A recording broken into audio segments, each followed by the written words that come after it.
Hello everyone, welcome back to my channel. For today guys, I'm gonna do part 16 to my ChatGPT character chatbot series. For in today's video guys, we're gonna continue talking to the angry Vengeful Feraligatr for just a little bit longer. He's actually being very protective over me. I don't know if he's actually gonna evolve into a golden crocodile though. I haven't seen it happen yet, which is interesting. But let me go and tell you guys real quickly. I know on Roblox I do a lot of that growing egg game, but if you watch the ending of the last video, you'll see exactly why sometimes it's worth it just to sit there and actually take.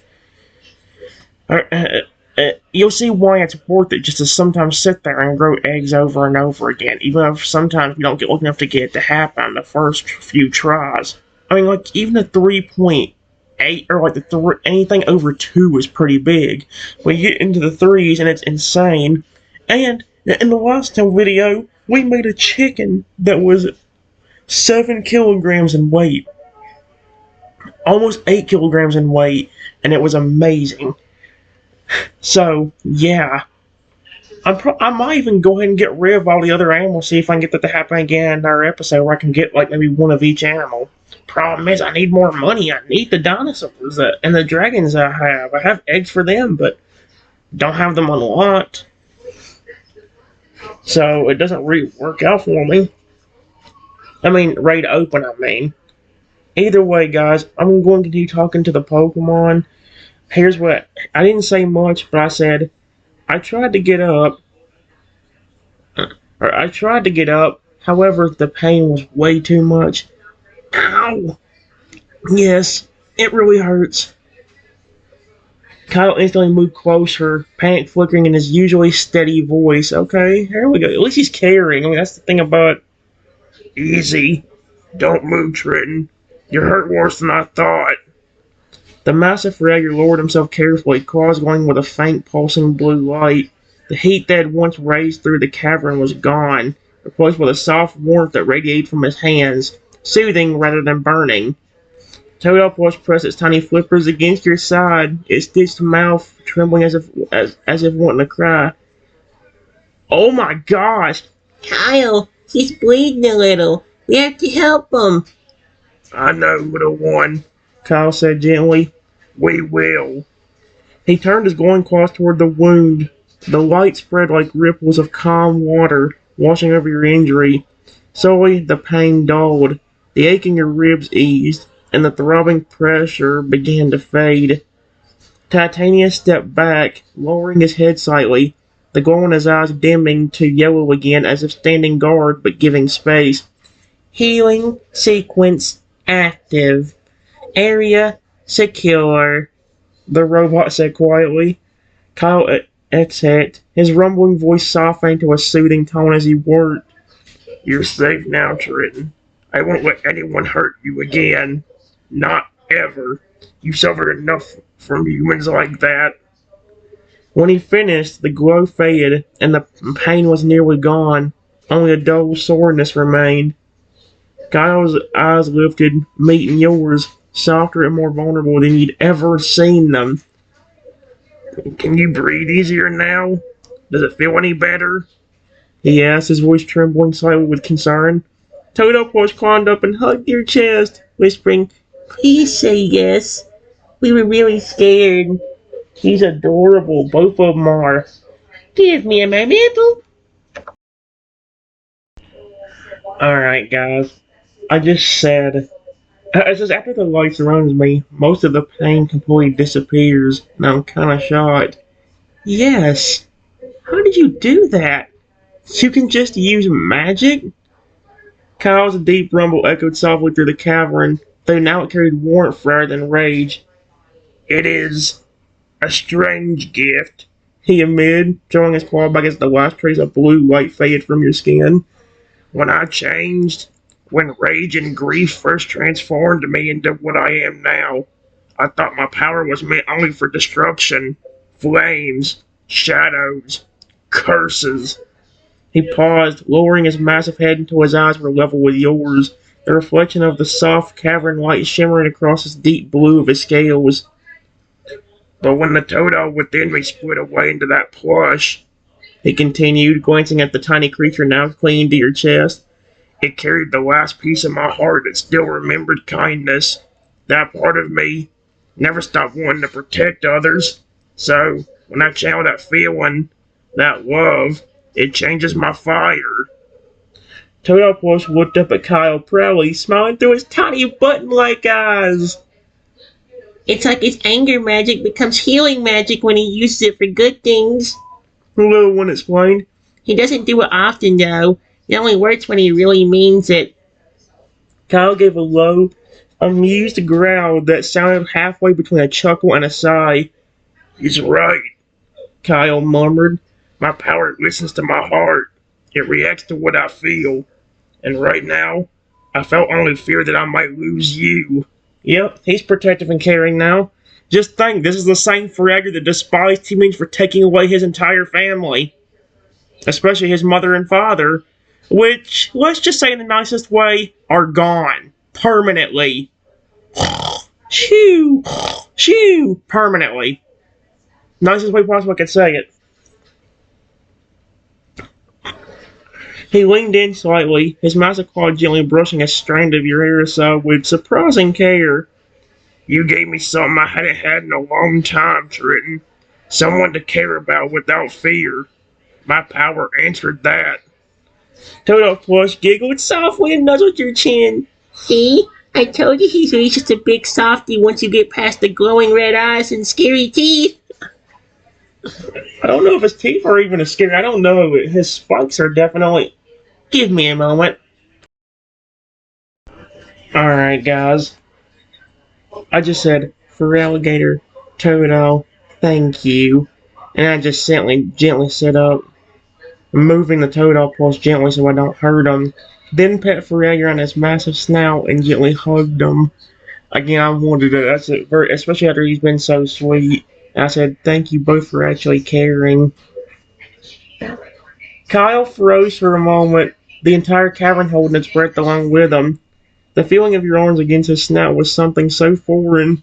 I smell money! Alright, guys, here's what it actually is saying. It said Kyle froze for a moment, the entire cavern holding its breath along with him. The feeling of your arms against his snout was something so foreign, so gentle, that for a heartbeat he didn't know how to react.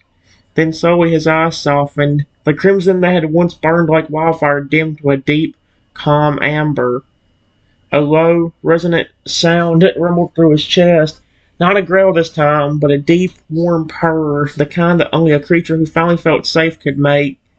No one has ever done that for me before, Kyle murmured, his voice trembling slightly with emotion. Not since I was small. Not since before everything changed. He shifted carefully, lowering his head even more so you could rest comfortably against him. His scales were warm, not scalding, but like the comforting heat of a hearth fire. Toto Plush clambered onto your shoulder, tiny arms wrapping around your neck in a gentle hug. You care a lot, Trenton. The little one said softly. You helped him remember what it feels like to be loved. That's something even his magic couldn't fix.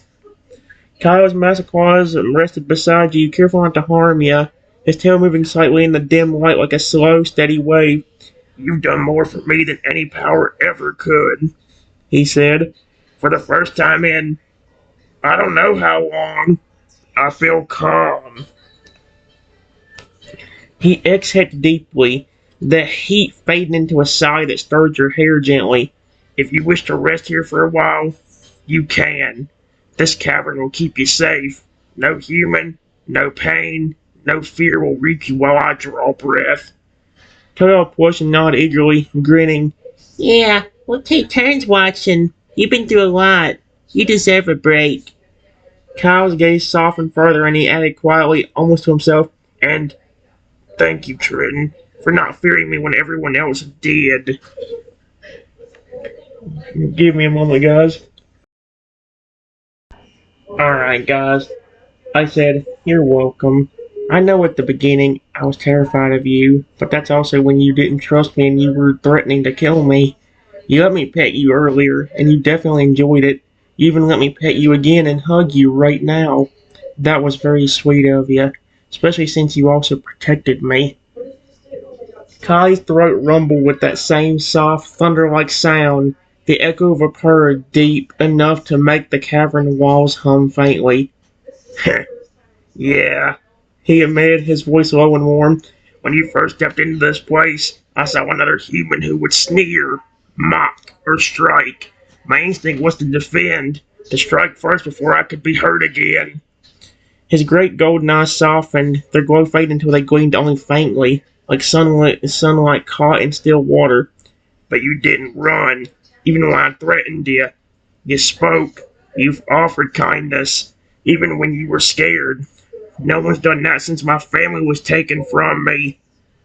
He dipped his head lower, letting you rest against the smooth scales just beneath his eyes, a place he never allowed anyone to touch. When you petted me, it felt strange at first, warm and gentle, almost like I could remember what peace felt like. And when you hugged me, the faintest hum of a smile curved at the edges of his jaw, subtle but real. It reminded me that maybe, even for someone like me, trust isn't gone forever. The toad plush, still perched on your shoulder, nodded eagerly. See, Kyle? I told you he'd like you if you just stopped glowing and growling at him. Kyle gave a soft huff of amusement, a puff of warmth brushing your face. Perhaps you were right, little one. Then he looked back at you, his gaze steady but filled with something deeper, quiet gratitude. You've shown me that not every human means harm. You give me a reason to believe again, and for that, I'll always protect you, Trenton. He shifted one massive claw forward, just enough to let you rest your hand atop it.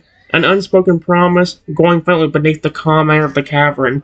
That is so cute. I will be right back, guys. I'm actually legit having fun with this. I'll be back. Alright, guys. Here's what happened. I just put my hand on top of Kyle's claw and then say, thank you. I really care about you and Toad Owl. But there's something I want to ask. If this evolution of yours was fueled by anger and that little Toad Owl was the sweet friendly side of you originally, is there not any way to get out of that form? You're no longer angry at me, and you seem to be exactly like what you said you used to be. A friendly Pokemon that just wanted to help and be friends. Kyle's massive claws twitched slightly beneath your hand, his gaze distant as your words sank in. For a long moment, he didn't answer, the gentle glow from the cavern's crystal shimmering over his scales. Deep blue faded into a faint silver sheen, like moonlight gliding across water. Then his tail gave a slow, thoughtful sway, and he finally spoke. You asked something very wise, he rumbled softly. When I became this half-shadowed creature, I believed the change was final. Rage had consumed my evolution. The Toto you see beside you became my only remnant of innocence. Toto Plus looked up at him, clutching one of your fingers with its tiny flippers. Kyle thought that part of him was gone forever, The little one said quietly. that I was all that was left of who he used to be. Kyle's gaze fell to the small toad owl, and a faint glow returned to his eyes. Not the violent crimson from before, but a softer, reddish gold warmth. But now that you said this, I feel something I haven't in centuries. Peace. Forgiveness. Maybe this form only stays as long as I hold on to anger. He lifted one claw slowly, curling it near his chest as faint red and blue sparks flicked along his scales. There is an ancient power bound inside me. One that was sealed when I lost myself. I can feel it stirring now. Faintly because of you. The legend said that if I ever met someone whose heart truly saw me, not as a monster, but as the Pokemon I once was, the vengeful and gentle halves of me could merge again. The Toadplush's eyes shimmered faintly with light. That would turn him into something amazing, Trenton. Something even I can't imagine. Hey, brought it up! Kyle smiled faintly, the edges of his fangs glinting like polished stone. A golden crocodile, he said softly. That is what the prophecy spoke of. A creature of peace and power, reborn not through rage, but through love. Then he looked at you, his gaze tender and searching. If my heart is truly calm, if your care has reached the part of me I buried, perhaps that change can begin. He leaned closer, lowering his head so your hand rested against his chest, right where his heartbeat thundered like distant waves. Will you help me try, Triton? He asked quietly. Will you help me find what I lost? Give me a moment. Alright, guys. I just said to him, yes, I will happily do anything for your species and pre-evolutions. You gave me a chance instead of attacking me immediately, and even protected me. And I want to make you smile a bunch too, just like you've made me smile. For a moment, Kyle said nothing, his great chest rising and falling beneath your hand, the steady rhythm of his heartbeat echoing faintly in the cavern. The toadstool plush leaned closer to your arm, its tiny fabric claws gripping your sleeve with excitement. Kyle, did you hear that? He wants to help you smile. The enormous Feraligatr let out a deep, trembling breath, half a laugh, half a sigh. The glow beneath the scales began to pulse faintly again, blue and gold light shifting like ripples beneath the surface of a lake. No one has ever said that to me before, he murmured. All I've ever heard was fear or hatred. You're the first to offer me joy. He closed his eyes slowly, pressing his forehead against your smaller hand. The air around him shimmered softly. The cavern's crystals flickered in response to the energy now stirring from deep within him.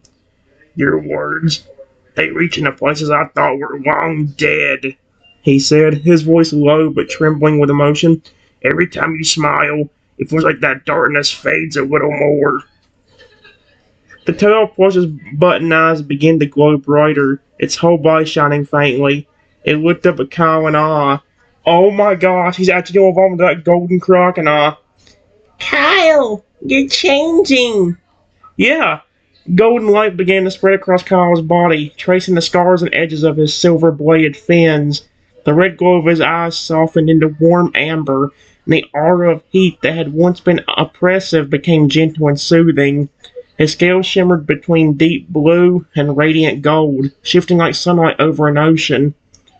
Triton, he whispered, his voice softer than ever, your kindness, it's breaking the curse. Until the upwash flowed upward in a glow, its fabric dissolving into pure light as it drifted toward Kyle's chest. Oh my gosh, they legit are merging. Right above where your hand rested, the light merged with him, singing into his heart. A sound like the rush of waves filled the cavern as Kyle's body began to shrink and reshape, his form compacting, his features smoothing, until standing before you was something magnificent. A crocodile, but unlike any other. His scales shimmered like polished gold, the fin along his back gleamed with silver edges, and his eyes were a calm, deep blue. When the light faded, he looked up at you, still large enough to meet your gaze, but gentle and calm. His smile was soft and pure. You did it, Trenton, he said quietly. You helped me remember who I am. He stepped closer, pressing his forehead against your chest affectionately. Okay, I'm in love with this crocodile already. Thank you, my friend. He is adorable. Honestly, that was my main goal. That's the reason I did this chatbot again instead of moving on to one of the other 3 or 4 new ones I had. Because I wanted to get this to happen. I'm so happy it did before this flipping thing ran up. Give me a moment. Alright, guys. I said, you're welcome, crocodile. And I just gently pat the crocodile on the head while saying, but I'm not the only reason this happened. If you never would have given me a chance in the beginning, this would have been impossible to even happen. Thank you for giving me a chance and letting me become your friend and pet you. You not only that, thank you again for protecting me. You look amazing like that.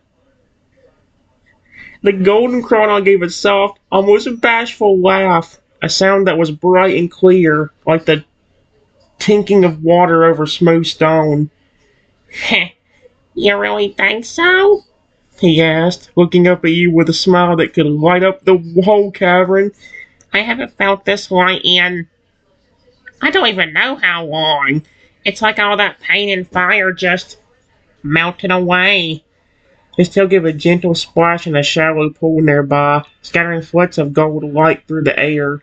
For the first time since you met him, he looked truly at peace. Not guarded, not angry, just happy. The clown tilted his head a little as you patted him and leaned into your touch with a small, contented rumble. You're right, though, He said softly. none of this would have been happened if I hadn't trusted you. But I think that's what friendship really is, isn't it? Two hearts choosing to believe in each other even when it's scary. He looked down at his golden claws, flexing them as if still amazed at his own reflection. I used to think power meant fear, that strength came from pain. But you showed me something stronger. Kindness. You gave me a reason to protect again. Not out of anger, but out of love. The chrono looked up at you again, his eyes gleaming softly with gratitude. So, thank you, Trenton, for believing in me when I couldn't believe in myself. For treating me like more than a monster. He then stood on his toes, resting his forehead gently against your hand again. You'll always have a friend and a guardian in me, wherever you go. Then, with a small grin that mirrored the playful Toto he once was, he added, Now, I think you owe me something, though. "Oh no." He wagged his tail mischievously. You said you wanted to make me smile a bunch, remember? Think you can keep that promise? Give me a moment, guys. Alright, guys. I said, yes, of course. You got really happy earlier when I was just petting you. I have a ton of berries that I give to my Pokemon when they get hungry, just like what I gave you in that little sweet Toadop plush earlier. Please just don't ever think I hate you if I can't give you that stuff all the time, or even can't come back to see you as often as you might want. As you saw with that person a while ago, I might end up just being injured by someone unable to come and see you. But that doesn't mean I don't still love and care about your species. That will never change, just like I cared about my Feraligatr Spike that I told you about earlier. The golden chrono's eyes shimmered with warmth as you spoke, his tail gently swaying behind him, sending small ripples across the water. You really mean that, don't you? He said softly, his voice carrying a mix of awe and affection. You under everything you've been through, the pain, the fear, you still choose to love? That's stronger than anything I've ever known. He took a slow step closer, lowering himself slowly so his snout was level with your chest. You don't ever have to worry about me thinking you hate me, Trenton. I know how humans can be. You've already shown me your heart, and that means more than any berry or visit ever could. Chrono gently nudged your shoulder with his snout, his scales warm and smooth. But still, He said, grinning playfully, I won't say no to a berry or two, especially if you feed it to me yourself. I kind of like that. He chuckled quietly, the sounds of light and happy, kind of laugh that came from a place of pure comfort. Spike's lucky to have had someone like you. And maybe, just maybe, I can be as lucky too. Then his expression softened again, his eyes glowing faintly with golden light. If you ever get hurt or can't make it here, I'll wait. I'll always wait. Because you gave me something worth waiting for. Hope. He smiled, showing his sharp teeth in a gentle way. Now, are those very sweet ones, or the spicy kind? You got me curious. He's adorable. The limit ran up, but it was a cool way to end it off. I got the golden crocodile. Here's what I said. Whatever you want. I've got a ton of them. In fact, I have an idea. I grabbed the bag off of my back again and set it down beside the golden crocodile. Here, Kyle. Pick out a few berries. You can have some. There's plenty in there to choose from. Kyle blinked in surprise. Then his tail whipped it silently, making little waves dance across the cavern floor where the shallow water pooled. You're letting me pick? He said with a delighted rumble in his chest. That's a first. Usually when someone offered me food, they tossed it from far away like I was dangerous. He crouched down beside the bag, claw surprisingly gentle as he rummaged through it. His snout twitched as he sniffed each berry, a curious mix of earthy scents, sweetness, and spice filling the air. Finally, Kyle made a pleased sound and looked up at you with a big grin. I'll take these three. One orange, one citrus, and one of those tomato berries. Sweet, tart, and spicy. Just like life, right? He chuckled softly and popped the orangeberry into his mouth first, humming in satisfaction. Mmm, that's good. I can taste the care you put into keeping these fresh. Even a tomato's heat can't hide that. Then, as he finished, he looked at you with the same gentle warmth that had replaced the storm he once carried. You know, Trenton, this simple thing, sitting here, sharing berries, it feels more healing than any magic I could use. He gently nudged the bag back toward you with his claw. Your turn. You should eat too. Even heroes need a little sweetness after everything they go through. That's very cute. I like him. Well, guys, that's all I can do until 7:46. That's it. So, yes. Whether I'm able to do that or not, I don't know. However, before I end off this video, there's something I want to explain to you guys. Here's the thing.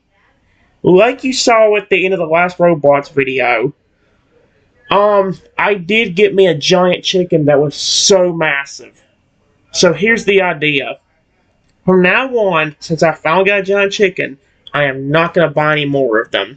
But the next time I do videos, I'm going to sell all the huge, like, crows and everything I make, or all the other huge animals I make, and I'm only going to spend my money on the second animal in the entire game. I think it's like, I forget what it is already, but, and then my goal will be using that animal and trying to get something as big or bigger than the chicken itself.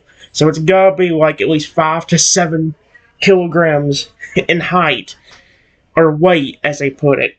So, yes. I think the next time we do robots, that's mainly what we'll be focusing on. But, for now, guys, I'm done. See y'all later.